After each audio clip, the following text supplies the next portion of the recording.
My dear ladies, I congratulate you with 8th of March, International Ladies' Day, and it's called in Swedish Kvinnorsdag. Not people know so much about this here. Not many people I meant know so much about this, and Swedish people do not celebrate this so much. I already told you. And what are my best wishes for you, my friends that are looking my channel, watching my channel, and that are guests of my channel? I would like you to look at your relationship with your husband, with your boyfriend, with your lover, and so on, and to build them correctly. So if you read how ladies were struggling for their rights, you can be actually really shivered. Yesterday I read that the ladies were making really horrible things for government for took attention at them. So one lady in UK, she was how to say, she had such a strong heart that she even jumped in front of the horse, and horse of course stepped on her, and in several days lady went to God. So it was in the purpose for the authorities, government, look at ladies' right, allow them to study, allow them to job. If you know Marie Curie, she was Polish from the beginning, and she was not allowed to study in university in St. Petersburg, and that is why she went out to France to study. It was such a horrible time when ladies, even not in all the countries, were allowed to study. And still there are countries where ladies have much less rights than men. So these ladies in Europe, in France, and in UK, they made really much for us to live much better life than they did, and we should appreciate Clara Zetkin and other ladies. They made this date 8th of March. Clara Zetkin was German. So my friends, my wishes to you, I continue relationship. So how most ladies before looked at their husbands. So before, husband was just a way to survive. Just one small remark. Just one small remark. In France, in Napoleon time, the lady wife could not divorce. It's only the man who could divorce. So she could not apply to divorce, so no one wanted to listen to her if she wanted to divorce. And in Middle Age, in my country, in my motherland, a man, when he wanted to get rid of his wife, he just sent her to monastery. And monastery at that time was like a prison. So, and it was so popular that all levels of society could do that, from the Tsar to the peasant. So if just you don't like that wife, she is not good, you just send her to the monastery and take a new one. And if you want a new one, so easy. So, and I will tell you about one modern lady. What happened with her? She didn't look at her husband like we all do nowadays, like a way to survive. So she was 18 and she was pregnant. And her boyfriend at the time, he wanted to get married, or he was doubting what to do, blah, blah, blah. And she was pregnant, and she was healthy, but because she was so nervous, waters around the child became so tight that the child was very much pressed. And so child was born, something is wrong with his legs, he cannot walk normally. It cost a lot of effort to make him more or less okay, but the reason is that he is not so healthy still. Of course, he has still these orthopedic shoes, and he cannot work normally, and that guy who didn't want to get married directly. He married, and life is good now. He always had a good job, father of this child, and because child is not working now, he's over 20, father still has to support him. And this lady is not working, so she never worked because she never wanted to work, and in the beginning she didn't have possibility to work, and she even didn't have possibility to study because she was always in the hospital with this boy. Can you imagine? 18 she was pregnant, she gave a birth almost 19, and from 19 you are in one hospital operation for your child, you in another hospital operation to a child, doctors, money, and it was. So what I wanted to say, that if she looked at her future husband correctly, he was not on the way to leave her. And of course she was nervous in vain. He was not treating her so well, but he came to the hospital. He was just prolonging time. He was 10 years older than her, so he was 28. He was not a young boy, and he was not married. He didn't have another girlfriend, so he was totally free man. And when they met, so nothing kept him to marry her. And even if he wanted, he could pay money, and these people could come to the hospital where she was pregnant, and they even could get married there. But still, they got married after the child was born. So, and directly after, not long after. So, and what I wanted to say, before ladies were much more practical, and they just understood their place in life more than we do, because that ladies gave us freedom. In Europe, European ladies in the beginning of last century gave us freedom.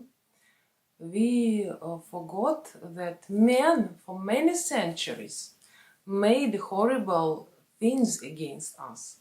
For example, here in Sweden also, how they are called, Vikings, they also could have several wives, and that they could also marry slaves, ladies, and these ladies who were in slavery in Scandinavia, their children could not inherit like children from official wives. So it is not like in Scandinavia they could have only one wife, like 11th, 12th, 13th century.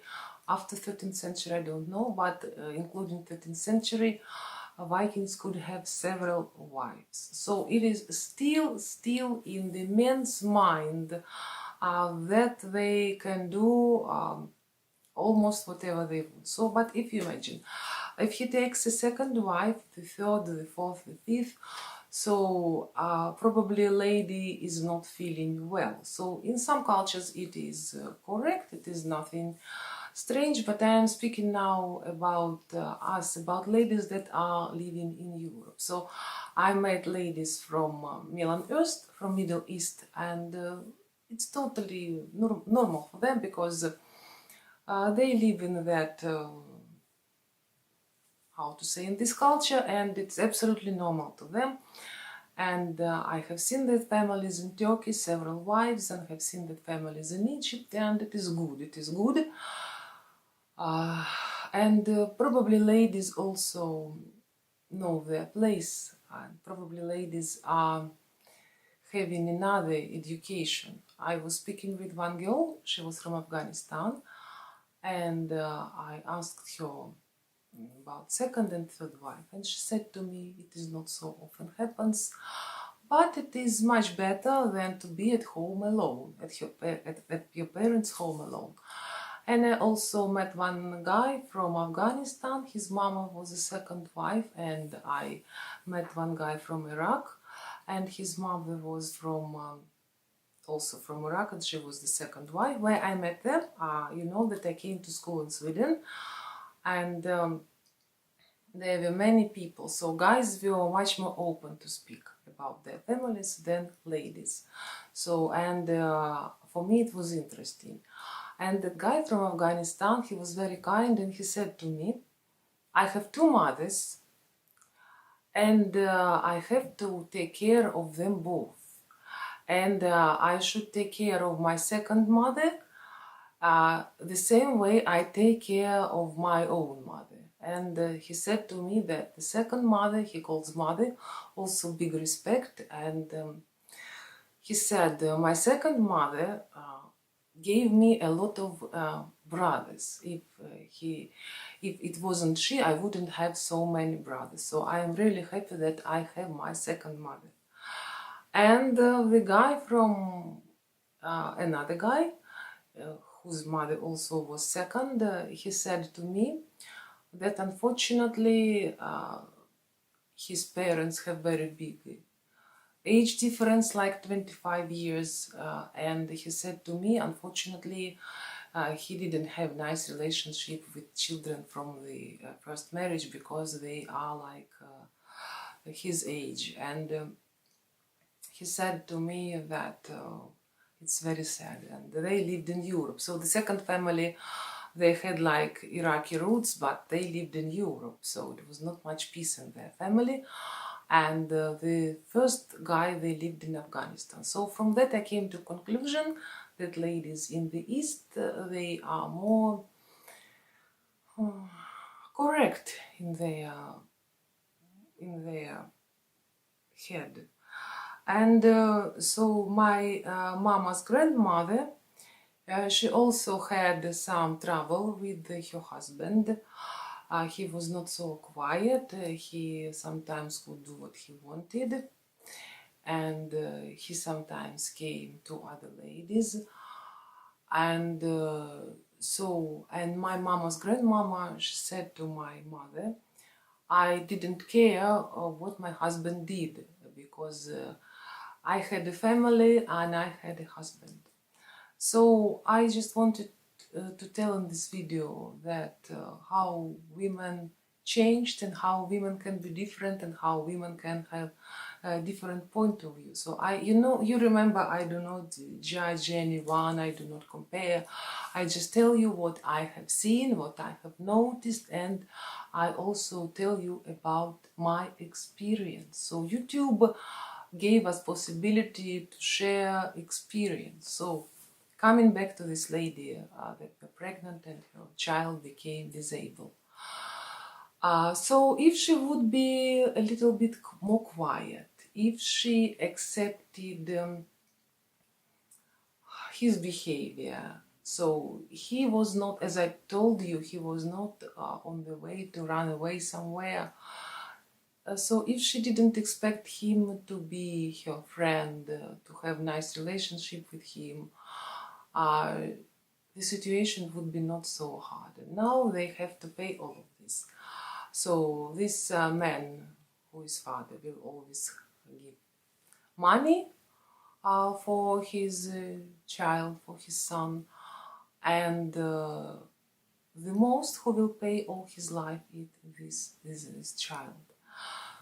So that, my friends, what I wanted to tell you. So we have to react and we have to behave correct way, because it's only we ladies that can keep us safe, and it doesn't matter where we come from and where we live.